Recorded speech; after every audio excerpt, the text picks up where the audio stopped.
Hey there, and welcome back to day 28 of my 100-day challenge. I'm so excited that you're here.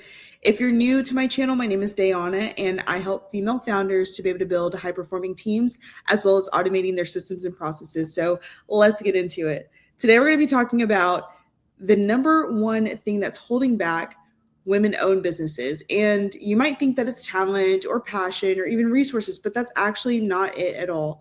The thing that's holding women-owned businesses back is normally hidden, but I guarantee you it's fixable. So we're going to get into it here shortly. I want to throw a statistic out there because it's kind of impressive when I saw it and was a little disheartening at the same time. So did you know that over 90% of women-owned businesses never break six figures? And I want to talk about why that is today, because it's not that we don't have the capacity, the competence, any of that nature. We are just trying to be superwomen all the time. And oftentimes that ends up leading us down a path that is not going to be as beneficial for us. It's actually going to make it a lot more difficult for us to be able to scale our business. And yes, if we're taking all of these things on, yes, we can end up scaling our business, but we're not going to be nearly as efficient and effective as we could be. So when I'm saying that we try to be superwoman, I'm saying that we're trying to do everything that leads us to burnout and bottlenecking. And if you don't know what bottlenecking is, that is normally when you are the reason that information is stopping through going through to your company or through to your team members. So you never want to be the bottleneck within your organization. You want information to be able to flow up and down within the organization without an issue. If there is a bottleneck, that means that too much information is having to go through one person in order for the organization to be able to run. And that is ultimately what is going to hinder your business. And so you never want to be a bottleneck within the organization. Also, feeling like that you cannot delegate. Delegation is a part of business. You should never feel guilty for delegating responsibilities, especially for people that you hired for those specific roles. And you end up hindering your team when you're not delegating because then they feel like you don't trust them. And a lack of trust normally ends up leading to the person end up leaving within a reasonable amount of time, anywhere from 6 to 12 months, because they don't feel like that they're actually able to contribute to the organization and that you trust their expertise for what they were hired for. So you never want to just take it on all yourself. You never want it to just be, I'll just do it myself all the time. That is going to be the number one growth killer for your organization. So we want to go into also dealing with pricing. A lot of times what holds us back is underpricing and overgiving. So we like to be very service oriented, which there's nothing wrong with that. You should always aim to serve before you sell. But if you're charging too little because of imposter syndrome or wanting to serve on a more regular basis, that is not going to be sustainable for your business in any capacity. And so you want to make sure that you hinder that. Price your things effectively. There's actually a link between pricing, perception, and profitability. So whenever you're pricing your product, think about what you would like to charge per hour for this. Think about the overall time that is going to go into you producing this product or this service for whoever your consumer is going to be. There is going to be a level of perceived value that you are going to have to build for them to be able to understand the return that they're going to be able to get on their investment. So if you're pricing a mentorship at 20K, you want them to see that value as being worth 50, 60, 70, 80K that they're only getting for $20,000. That is where you build in that perceived value. That's where value stacking comes in. That's a whole nother video, but you definitely want to make sure that you're pricing your things effectively, adding on that perceived value through value stacking, and then that will help you to ultimately be profitable within your business. So just remember, you cannot scale on scraps. So price everything exactly how it should be, and do not be afraid of people wanting to not move forward with you because you're too expensive. They're probably just not your client, and that's okay. You also want to make sure that you have a scalable infrastructure. Having a lack of this really hinders women-owned businesses and businesses in general overall. A lot of times, no systems will equal everything runs through you, which equals no growth, which goes back to bottlenecks. We want to make sure that we have systems through and through. And I have another video on standard operating procedures, which for short is SOPs.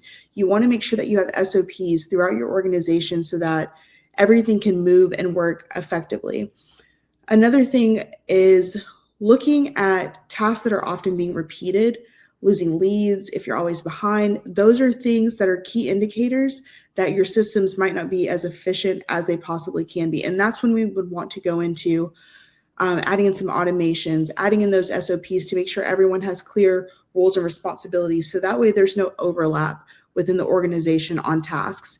Yes, there can be quality control where people are checking people's work and things of that nature, but you do not want too many people doing the same task within the organization, because that is inefficient and not using your resources as well as you possibly can. So what I would say is your shift should be building a business that works without you. I have another video on that as well that I already posted, and making sure that you want to be able to grow out of your business. Even if that means that you end up being the CEO or on the board, or you still want to work in the day to day, you do not want to be on a beach sipping a margarita and nothing can get done without you whenever you're not in the office and you're getting all these calls and things like that.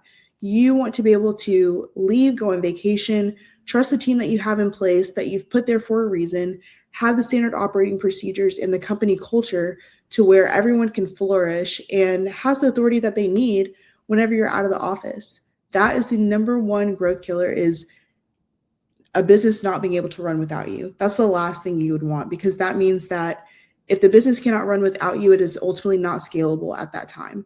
So there would be some systems that would need to fall into place in order for us to get to that point. You want to also make sure that you're not treating your business like a business. So I said it backwards, but you should treat your business like a business. So you should not operate on hustle. You should operate on strategy. Strategy is what's going to take you from point A to point B. If you're operating on hustle, you're going to be in the then, in the now. You're not going to be focused on where we're going to go in the next 12, 24, 36 months and scaling past that. You're just going to be in the grind, not being able to actually take a step outside of your business. And I see that oftentimes with entrepreneurs and solopreneurs. They're constantly working diligently in your business because that's what you have to do at this point. Like, it's sometimes just you and a business partner. You are on your grind, and that's okay. But still making sure that you are leveling up and stepping outside, having a whiteboard session one day, having a strategy session with some of your mentors if you're a solopreneur one day. That way you can actually develop a strategy and follow it. A lot of times I see that early stage entrepreneurs avoid numbers, they avoid data, and they avoid structure because they don't want to get into all that. They want to base all of their decisions off of emotions. Emotions are not going to grow your business. They might work for a little bit, but you need to be looking at the data and following the numbers. Numbers don't lie. Emotions will deceive you at times, depending upon if emotions high or low, whatever that might be. So you want to take out the guesswork, because if you're guessing instead of growing, that's not going to be sustainable for your business. So I want to make sure that you always have a CEO mindset, even as a solopreneur, because that is going to help you to treat your business like a business. A lot of times when we're looking at ways that we want to kind of break through this cycle of inefficiency, we want to start with clarity. So what do you want to build and why? That's a question that you should ask yourself, because you want to set that precedence of, this is what I'm building, this is why I'm building, because there's going to be some days that are difficult. There's going to be some days that you don't feel as motivated, and you always have to be able to look back at your why. Some people might have a sticky note on their laptop. Some might have a magnet or something on a whiteboard on their refrigerator, or someone might have something written on their mirror. Whatever that might be, do whatever works best for you, so that way you have your why in front of you every single morning. You can repeat it every single morning, and that's going to help to give you that motivation and that encouragement, even on the days when you don't feel like it, because I guarantee you they will happen. And then auditing your time. What's truly CEO work versus what's just busy work? When I say CEO work, I am referring to things that are going to be revenue generating activities. There's two things with this. So revenue generating activities are going to be things that are going to directly increase your bottom dollar. That might be going to networking events. That might be having phone calls with other CEOs or getting into deal partnerships or whatever that might be. You do not want to be in the busy work and the admin side of things if you have other people that can do those things for you. The goal is to scale yourself out of the busy work side of things as quickly as possible, because we really need you as a CEO to be able to run the company and push forward. So you want to build your team with intention. Get the tools, get the team, and get the boundaries that will ultimately support your vision to keep moving you forward. And just some last thoughts and last things to keep in mind. Know that it's not about doing more, it's about building smarter.